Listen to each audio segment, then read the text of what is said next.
जशोमती मैया के नंद लाला। अरे मैं भला असत्य क्यों बोलूंगा? अभी अभी यही थे श्रीहरि। हाँ,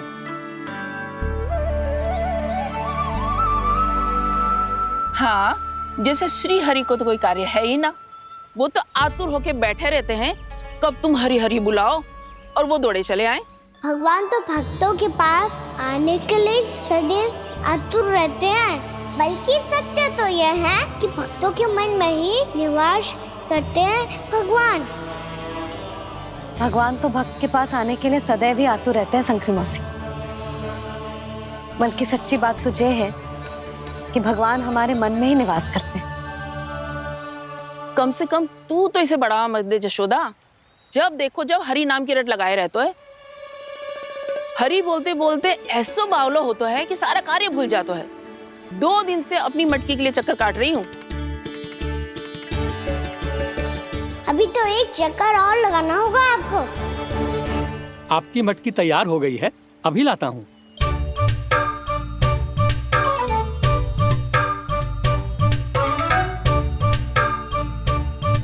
लो जी मटकी।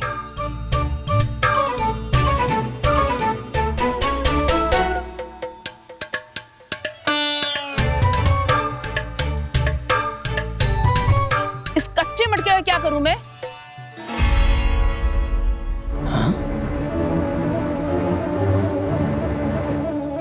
पर इसे तो मैंने भट्टी में पकाया था। अब तू ही देख ले कितना ध्यान रहता है इस कार्य पे। और कह तो है कि श्री हरि आते हैं इससे मिलने। हाँ आते हैं और आगे भी आएंगे हमारे श्रीहरि हमसे मिलने। और आके मोक्ष देंगे, है ना? मांगूंगा तो मोक्ष भी दे देंगे, मांगूंगा तो मोक्ष भी दे देंगे, मांगूंगा तो मोक्ष भी दे देंगे। अभी तो ये बता कि तू मुझे मेरी मटकी कब देगो? और मेरी मांग कब पूरी करोगे भोला राम जी? मेरो घड़ा मेरे दिए तो तैयार है ना कल एकादशी की पूजा और व्रत के लिए। एकादशी का व्रत? हाँ, एकादशी का व्रत। इसे करने से श्री हरि बहुत प्रसन्न होते हैं। अच्छा, फिर तो अभी लाया।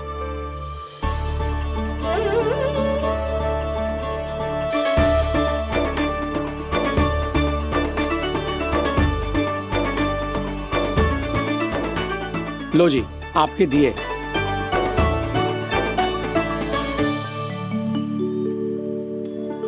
और जो हमने मांगा है वो? बाकी सब शेष द्वादशी के दिन मिलेगा, क्योंकि कल मैं भी एकादशी का व्रत रखूंगा, क्योंकि कल मैं भी एकादशी का व्रत रखूंगा, क्योंकि कल मैं भी एकादशी का व्रत रखूंगा।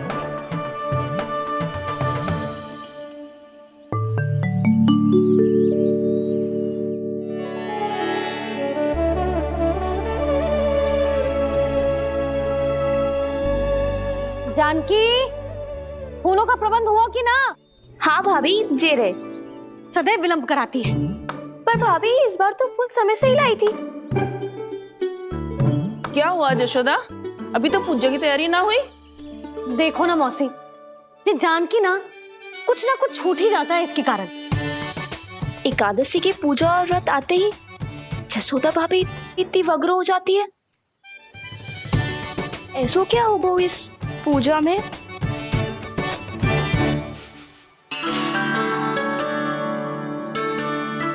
ये थाली में रोली चंदन रखने से, दिया जलाने से के होगो? आपको पता भी है एकादशी का व्रत क्यों रखते हैं? क्या महत्व है इसका? लो, जे तो मैं जसोमती रानी से पूछना भूल ही गया। पर हाँ भगवान, मेरे लिए इतना ही पर्याप्त है कि इस व्रत को रखने से मेरे श्रीहरि हमसे प्रसन्न हो जाएंगे।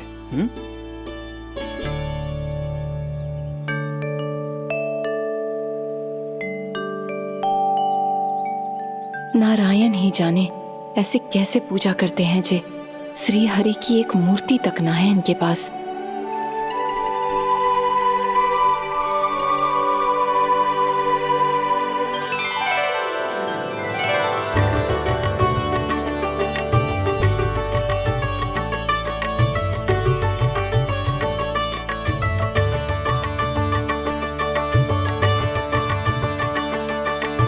प्रभु, न तो मेरे पास मूर्ति है और ना तो इस व्रत के विधि विधान के बारे में मुझे जानकारी है और ना ही मुझे इसके महत्व के बारे में जानकारी है, पर फिर भी मैं करना चाहता हूं।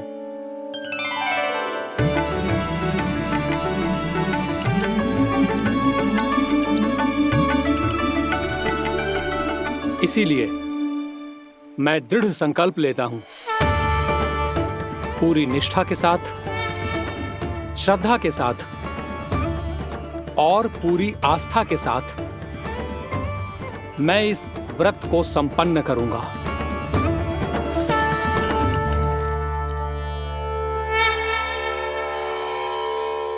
हम संकल्प लेते हैं कि एकादशी के व्रत को पूरी निष्ठा के साथ संपन्न करेंगे।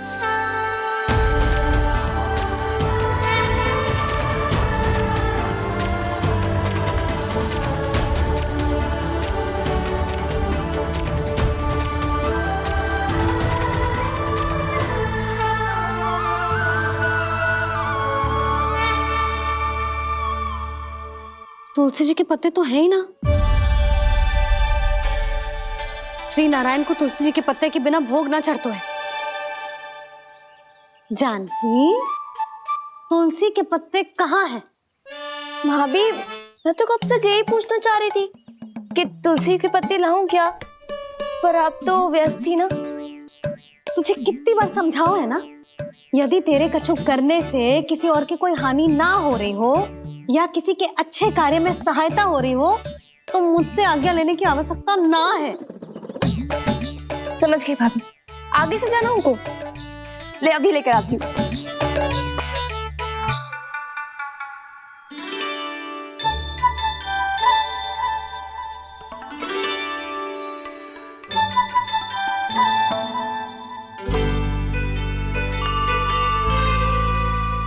ताऊ, आपने पहले ये व्रत करो है? आपको इसका महत्व पता है? भाभी चल। जानकी, तुमने ये व्रत करो है? फिर तुमको इसका महत्व पता है? सुमति जी, आपको पता है इसका महत्व? कान्हा, क्यों तंग कर रहा है सबको? मैया, सबने करो ये व्रत, मुझे भी करना है।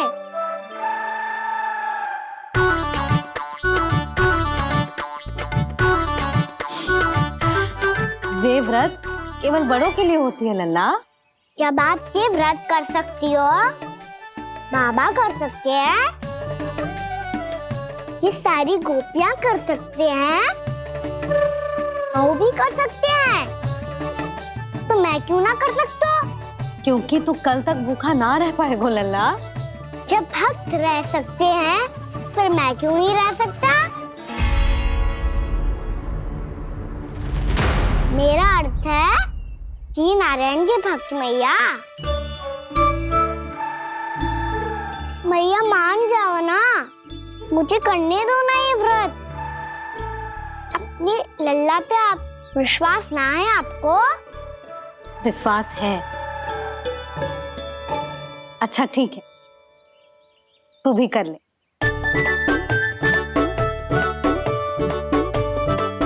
पर मैया, व्रत की कथा तो सुनाओ, मैं तो अबध हूँ ना।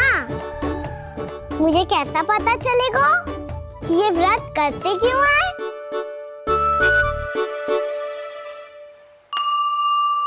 प्रभु, मुझ अबोध को कैसे पता चलेगा कि इस व्रत का क्या विधि विधान होता है और क्यों रखा जाता है और इसका महत्व क्या होता है? मुझे तो आप ही बता सकते हैं प्रभु। जब व्रत कर रहे हैं तब उसका महत्व भी पता होना चाहिए ना।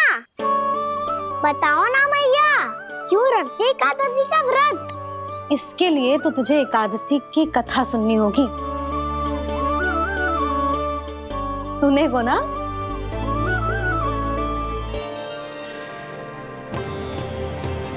वसुदेव सुतं देवं कंसचाणूरमर्दनम्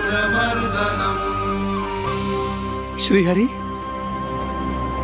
यशोदा परमानन्दं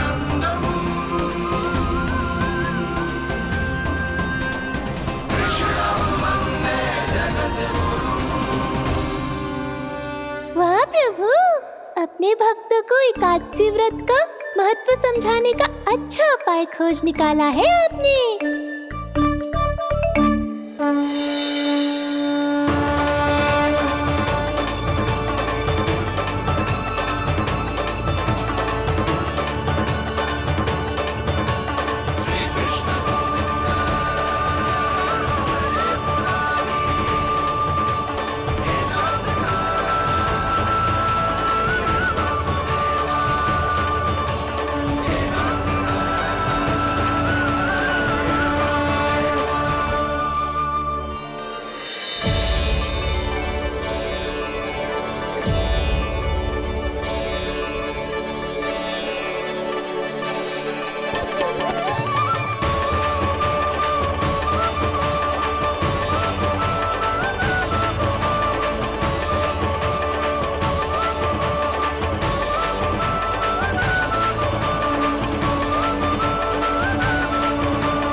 अब सब जन एकादशी के व्रत की कथा ध्यान से सुनना, तभी जे व्रत पूरा माना जाएगो।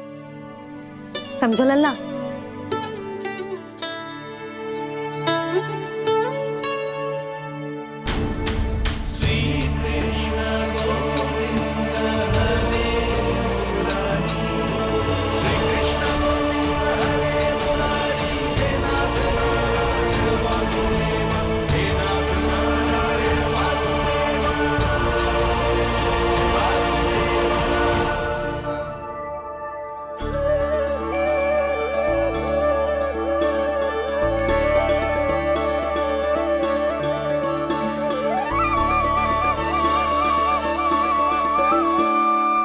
सतयुग में चंद्रावती नाम के नगर में मूरा नाम का एक असुर राज्य करता था। ओम ब्रह्मदेवाय नमः। ओम ब्रह्मदेवाय नमः। ओम ब्रह्मदेवाय नमः। ओम ब्रह्मदेवाय नमः।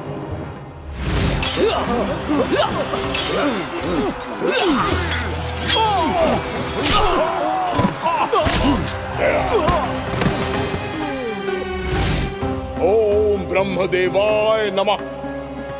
ओम ब्रह्मदेवाय नमः।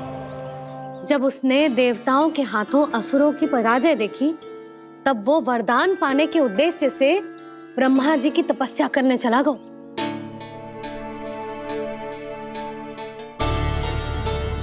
शीघ्र ही मूरा की तपस्या सफल हो गई और ब्रह्मदेव जी उससे प्रसन्न हो गए।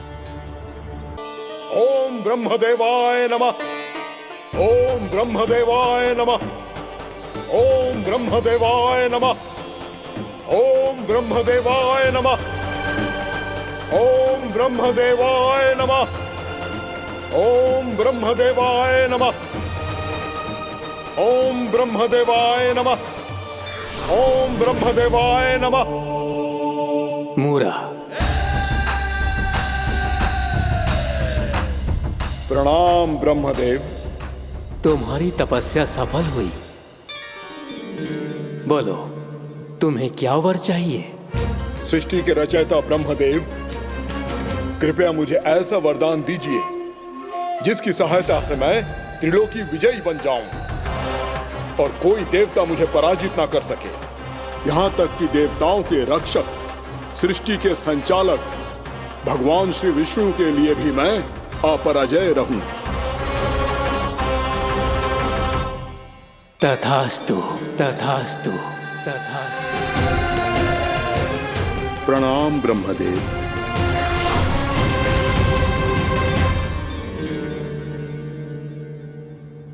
ऐसा वरदान पाकर मूरा बहुत अभिमानी होगा। यक्षों, किन्नरों, यहाँ तक कि देवताओं को भी युद्ध के लिए ललकारने लगो, पर किसी ने भी उसकी ललकार को स्वीकार ना करो, क्योंकि सभी उसकी शक्ति से बहुत भयभीत थे और उसके सामने युद्ध किए बिना ही अपनी पराजय स्वीकार करने लगे। और फिर दंभ में आके उसने स्वर्ग लोक पर भी आक्रमण कर दिया और देवराज इंद्र तक को चुनौती दे डाली।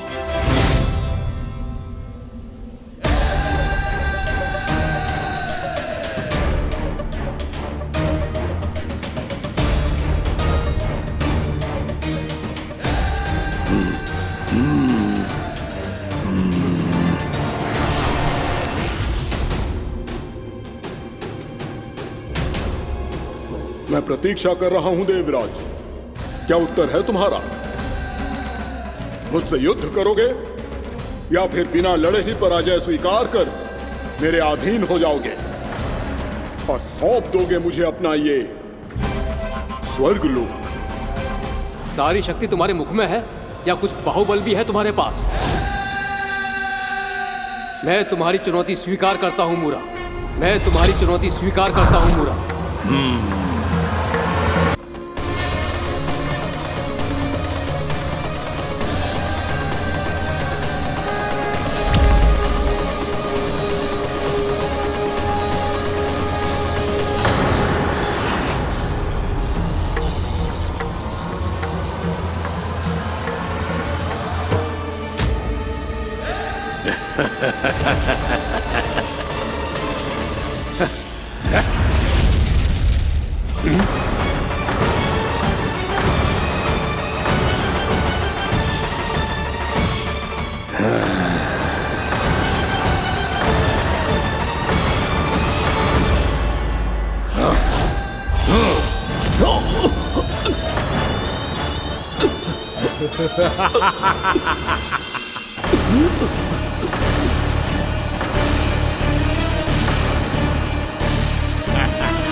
खैरिए देवगण, असुरराज मूरा को ब्रह्मदेव का आशीर्वाद प्राप्त है।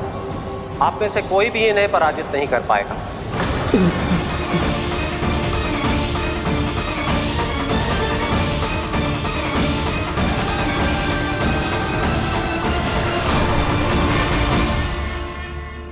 एक अवसर और देता हूं देवराज। युद्ध या अधीनता, क्या उत्तर है तुम्हारा देवराज?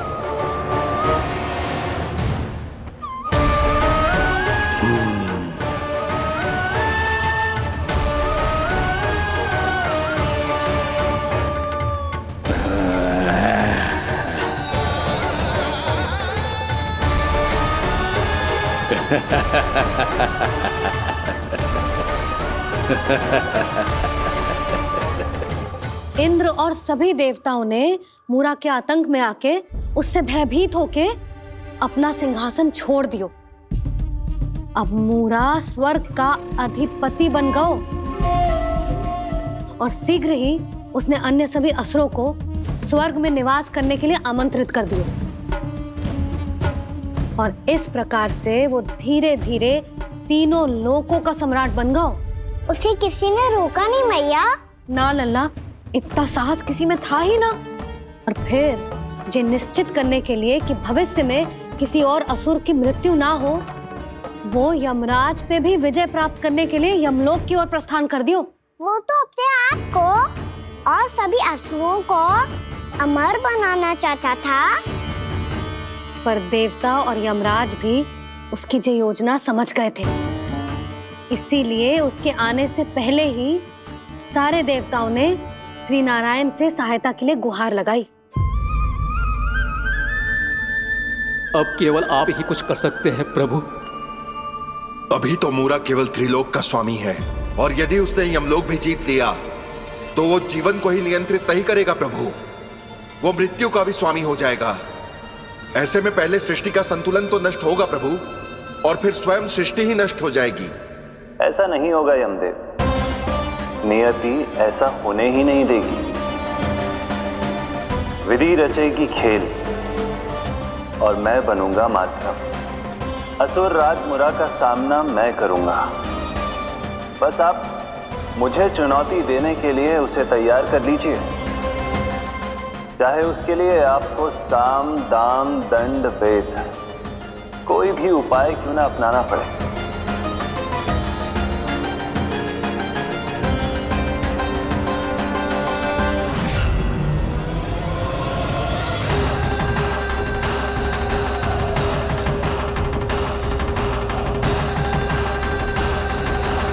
आप तो मेरी प्रतीक्षा में पहले से ही खड़े हैं यमदेव।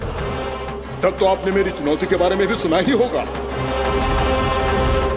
कहिए, क्या उत्तर है आपका? मेरा स्वागत करके अपना राज्य त्यागेंगे या मेरा सामना करके अपने प्राण? असुर राज मूरा का सामना मैं करूंगा।